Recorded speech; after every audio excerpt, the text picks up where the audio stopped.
Anyone who loves fresh, homegrown food will want to know how to save seeds like a pro. Now, if you've ever wondered how some gardeners manage to grow the same incredible plants year after year without relying on store-bought seeds, you're in for a treat. Now, I'll admit I've tried my hand at saving seeds before. Once, I even saved seeds from my best tomato, thinking I was really onto something. Spoiler, I forgot where I stored them, and by the time I found them a year later, I'd already bought new ones. I could have saved myself a few dollars and a lot of frustration if I'd taken a page out of the Amish handbook. For them, this isn't just a hobby, it's a way of life. They know exactly how to select, dry, and store their seeds, and they pass this knowledge down like family treasure, making sure future generations know how to keep it going. Meanwhile, the rest of us are out here buying new seeds every spring, with half of them not even sprouting because they've been sitting on the store shelf a bit too long. The thing is, seed saving isn't as hard as it seems. If you're selecting seeds from a tomato, the Amish method is surprisingly straightforward. They'll choose a perfectly ripe tomato from their healthiest plant, scoop out the seeds, and let them sit in a bowl of water for a few days. You'd think it sounds odd to just let them sit there, but this little trick allows the seeds to ferment. This fermentation process isn't just some quirky tradition. It actually helps break down that gooey layer around each seed, which prevents them from sprouting at the wrong time. And fun fact, scientists have found that fermented seeds often have higher germination rates, meaning they're more likely to sprout when you plant them. The Amish don't need science to tell them that, though. They've known it works for centuries. Now, don't get me wrong, the Amish aren't immune to seed shortages or crop failures. They've just figured out how to give themselves a much better shot at success year after year. By selecting only the best plants for seed saving, they're ensuring that next year's crops will have the same strong traits. It's like natural selection, but instead of Mother Nature, they're the ones in control. And it's not just tomatoes they're saving. This applies to everything from beans to squash to cucumbers. The method may vary slightly depending on the plant, but the concept is the same. Choose the best, dry it well, and store it in a way that'll keep it viable for years to come. If you're ready to save seeds like a pro, the first real step is knowing which seeds are worth saving. The Amish are masters at this. They don't just pluck a random tomato or cucumber to get seeds. Instead, they choose only the healthiest, strongest plants because they know that good plants come from good seeds. This is why that giant tomato you see at the farmer's market or the plump, overgrown cucumber in the Amish garden isn't just for show. It's practically the parent of next season's crop. They're not just trying to impress anyone with size. Though, let's be real, we'd all be impressed by a tomato that looks like it could win a boxing match. They know that the best plants will produce the best seeds, which will grow into the best plants, and on it goes.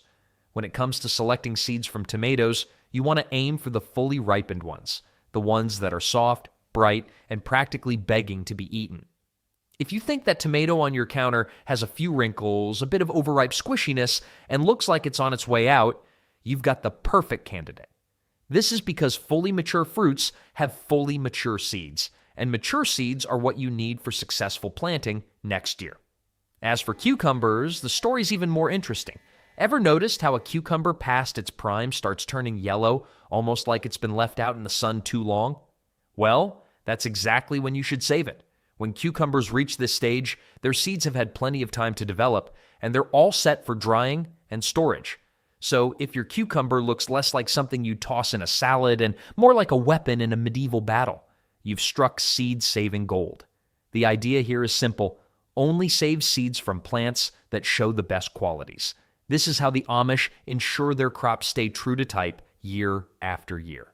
Saving seeds from weak or disease-prone plants might give you seeds, but those seeds aren't likely to yield anything worth your time next season. Think of it as quality control for your garden. After all, if you're going to invest time in saving and storing seeds, you might as well make sure you're saving the good stuff, right? All right, now it's time to dive into the wet seed saving method. This technique is perfect for those gooey, fleshy plants like tomatoes and cucumbers that need a little extra TLC before their seeds are ready to be stored.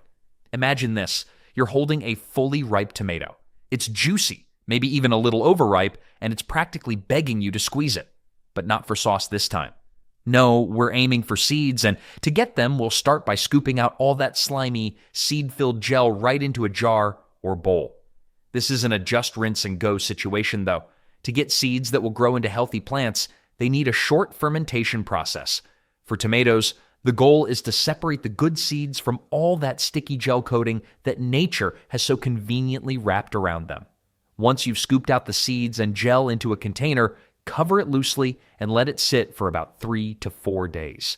During this time, it's going to ferment, which, yes, means things might get a bit stinky, especially if it's summer. If you're not keen on explaining strange smells in your kitchen, maybe keep this science experiment in the garage or on a back porch. This fermentation is essential because it breaks down the gel that's protecting the seed, making it possible for the strong, viable seeds to separate and settle at the bottom. You might even notice a bit of mold forming on top, which is totally normal, gross, but normal. After a few days, pour off any liquid and gunk from the top, rinse the seeds well in a strainer, and set them out on a paper towel or coffee filter to dry. The only product we'll ever promote on our channel is a book by Claude Davis, a veteran prepper, about 126 superfoods and preservation methods from crisis times like the Great Depression and wartime that are impossible to find elsewhere. We decided to promote his book because we are the last generation able to share these techniques and superfoods to our children or grandchildren. It would be a shame to see this information about highly nutritious foods and preservation methods to survive crises disappear. You can also find a book about herbal remedies from Nicole Apelian on their store. If you're watching this on TV, you can look up our channel, Frugal Solutions, on your phone or tablet and find the books by clicking the link in our channel description or any other video description. Now, on to cucumbers. While they may seem simpler, cucumbers need just as much care in the seed-saving process. Start by letting your cucumber sit until it's well past its prime. Think yellowed, overgrown, and practically screaming for a senior discount. Split it open and scoop out the seeds along with the surrounding gel, just like with the tomatoes. Place them in a jar with some water, let it sit to ferment, and again, let's try not to breathe too deeply. Once a few days have passed, rinse the seeds thoroughly and spread them out on a paper towel to dry. The trick here is to make sure they're bone dry before storing. Trust me, I learned the hard way that just being dryish doesn't cut it. Those seeds will grow mold faster than you can say next year's cucumbers. You want them to be completely moisture-free, which can take a few days in a dry, well-ventilated area. When you're absolutely sure the seeds are dry, it's time for storage. Store them in a labeled paper envelope or a small glass jar, clearly marked so you know what they are when planting season rolls around again. A good tip is to keep them somewhere cool and dark, like a closet or pantry, to ensure they don't get any moisture or heat that could spoil all your hard work. Now, if you're looking for a simpler way to save seeds without the sticky mess, then the dry seed saving method is your friend. This is where the tough, resilient plants like beans, peas, and corn really shine. Unlike those high-maintenance tomatoes, these crops don't need any fancy fermentation. Instead, they do most of the work themselves, drying right on the plant like they're just waiting for you to come along and scoop them up. Take beans, for example. These little guys are practically self-sufficient. Once the plants are mature, the pods start drying out right there in the garden. As the beans ripen, the pods get brittle and start to rattle with the seeds inside. It's like nature's own maraca, and if you're anything like me, it's pretty tempting to shake one and have an impromptu garden dance session. But once you're done with your bean-rattling musical number, go ahead and collect those dried pods. Inside, the beans are fully formed and ready to be shelled and stored. Just pop them out, let them dry a little more if needed, and then store them somewhere cool and dry. Beans saved this way can last for years if you keep them out of any damp spots. No need to worry about sprouting a science experiment in the pantry. Peas follow a similar process, drying right on the plant until they're ready to be harvested. You'll know they're good to go when the pods feel hard and crisp. At this point, they're easy to shell, and like beans, they don't need much more than a cool, dry place to last you through several planting seasons. There's something incredibly satisfying about saving seeds from these hardy plants. No special treatment required, just patience as they do all the work for you. Now, when it comes to corn, things get just a little more hands-on. You'll want to leave the ears on the stalk until they're dry and the kernels feel hard to the touch. Corn is a bit old-fashioned this way. If you've got an old-fashioned corn sheller, this is its moment to shine. Otherwise, you can use your hands to twist the kernels off, though fair warning, it'll give you a bit of a workout. Once shelled, these seeds are perfectly set to last for ages, ready to give you a new crop of corn without any fuss. What I love most about this dry seed method is that it feels effortless, almost like you're working in harmony with nature. Unlike the wet method, there's no fermentation, no smells, unless you count the earthy, wholesome scent of dried beans, and no rush to get things done in a matter of days. And if you've ever been frustrated by something that seems to require endless special care, you'll appreciate the down-to-earth simplicity here. It's as close to set it and forget it as gardening gets.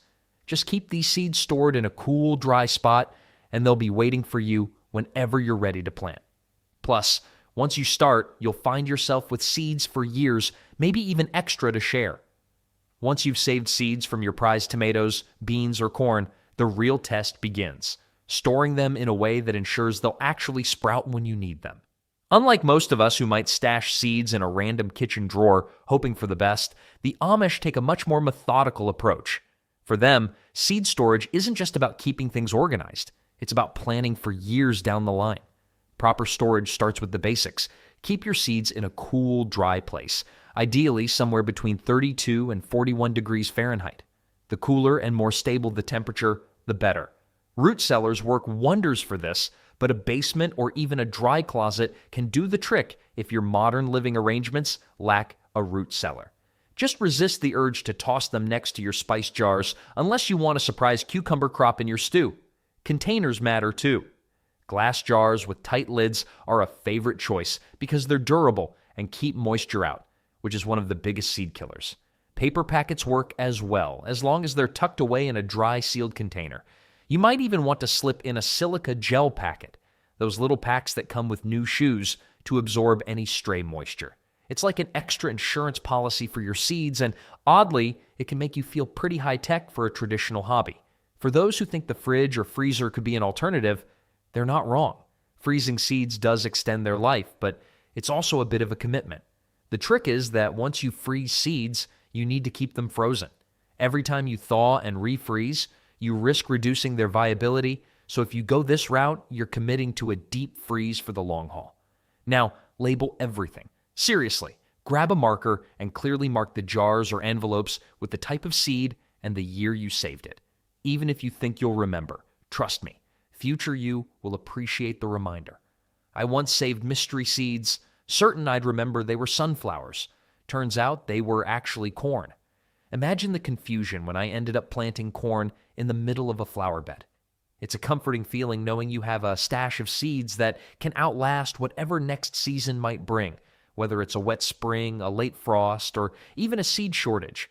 It's almost like having a pantry of food ready for the winter, except you're prepping for a whole season of growth.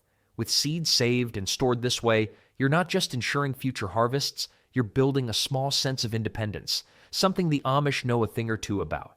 And you might just find yourself feeling a little more prepared to tackle whatever nature throws at you. Saving seeds is only part of the journey for the Amish. The real magic comes from sharing and swapping them within their communities. The Amish have long understood that saving seeds isn't just about keeping them safe for themselves, it's about ensuring everyone in their community can grow healthy, productive plants. By sharing seeds among family and friends, they create a backup plan. If one person's crop doesn't go as planned, they know a neighbor will have the seeds to get them back on track. Think of it as a seed insurance policy. Only instead of renewing your plan each year, you're simply trading seeds with neighbors. They might trade their best squash seeds for someone else's favorite tomatoes, building a variety of hardy crops perfectly suited to their local climate and soil. While we might cling to our favorite streaming passwords like they're our lifeline, the Amish are all about sharing their crop's future. And honestly, there's something special about swapping future plants instead of just relying on whatever happens to be stock. If you're wondering how you can get in on the action, the good news is that seed swapping isn't exclusive to rural communities or traditional farmers. Local gardening clubs, online groups, and even libraries often host seed swapping events where people can bring seeds they've saved and trade them for new ones. Not only does it give you access to seeds you might not find at a store, but it also introduces you to other gardeners who can share their growing wisdom. It's like joining a gardening club where everyone's a bit obsessed with their plants, and in the best way. And here's the fun part. Swapping seeds isn't just a backup plan or a way to diversify your garden. It keeps heirloom varieties alive and thriving. These are the seeds that have been around for generations, often with unique flavors and resistance to local pests. Without swapping, these varieties might fade away, replaced by the more generic options found on shelves. Imagine a world without the rich taste of a deep purple tomato or the crunch of a thick-walled cucumber just because those seeds weren't shared enough. That's the charm of seed swapping, keeping the stories and flavors of plants alive and well. So maybe this year, instead of just saving seeds to stash away, consider doubling the batch. Label the extras and set them aside for swapping, knowing you'll be trading them not just for a new crop, but for a little slice of someone else's growing expertise. Before long, you might find that your own garden has stories to tell, thanks to seeds passed down and passed around from friends and neighbors alike. Keeping seeds pure is serious business for the Amish, and it's where they really show off their practical expertise. When you're saving seeds, there's always the risk of cross-pollination, where two different varieties of the same crop can mix. Now, while the outcome can sometimes be interesting, it's a gamble. Without the right precautions, you might find yourself growing a funky hybrid that's more Frankenplant than the classic heirloom tomato you intended. Trust me, I once tried growing two types of squash a little too close together. Let's just say I ended up with a mysterious, less than appetizing hybrid that I wouldn't wish on anyone's dinner plate. The Amish avoid these surprises by giving plants like cucumbers and squashes plenty of space between varieties. For plants that tend to cross-pollinate, they might plant them several hundred feet apart. And that might sound a little extreme, but it's worth it to preserve each variety's unique qualities. Imagine planting tomatoes for that perfect juicy flavor, only to end up with something that tastes like, well, not quite tomato. They know the value of their plant's original traits and put in the work to keep them intact. Self-pollinating plants like tomatoes and beans have it a bit easier, though, as they mostly pollinate themselves without needing as much isolation.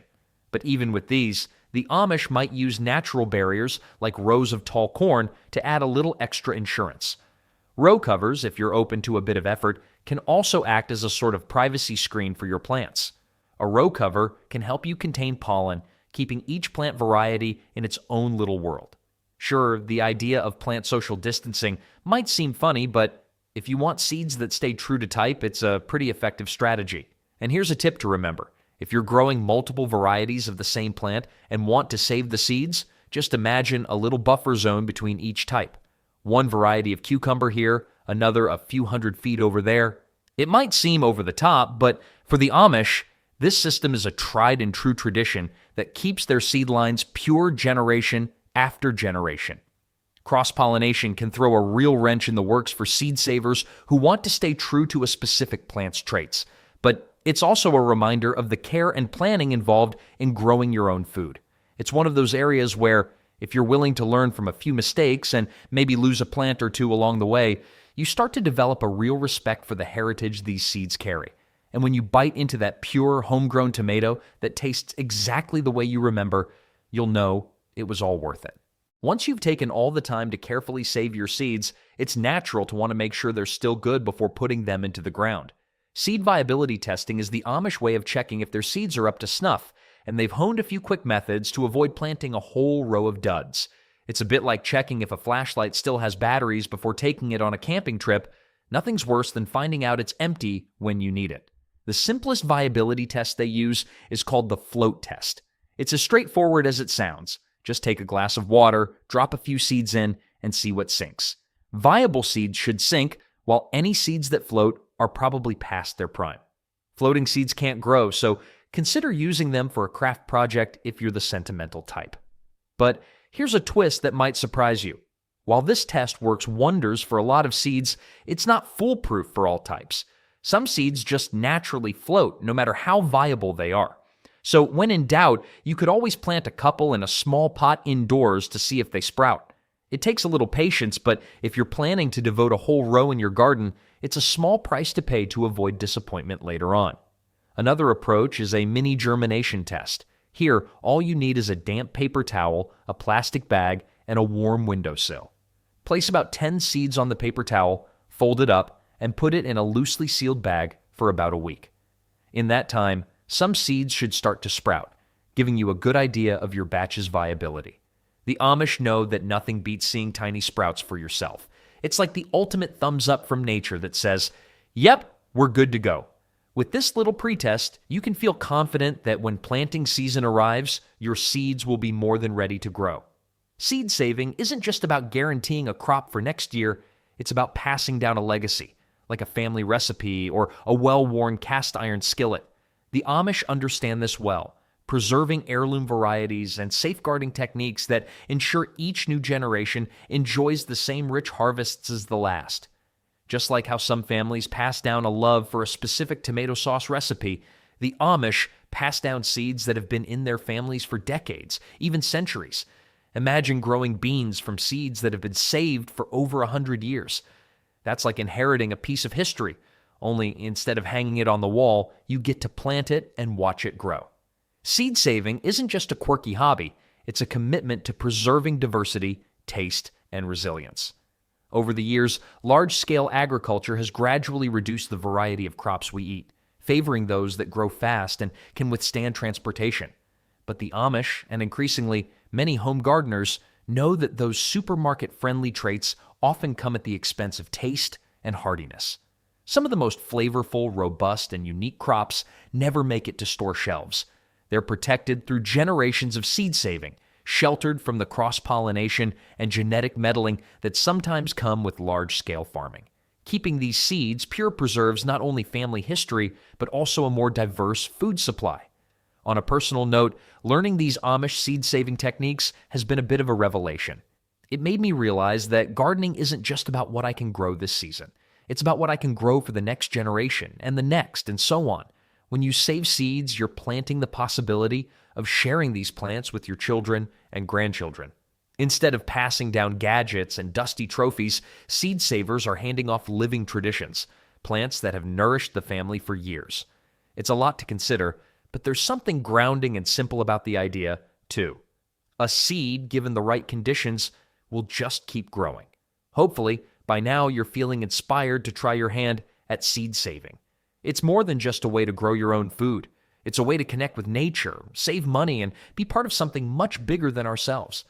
By saving seeds, we're preserving tradition, building resilience, and maybe even creating a legacy that our kids and grandkids can continue.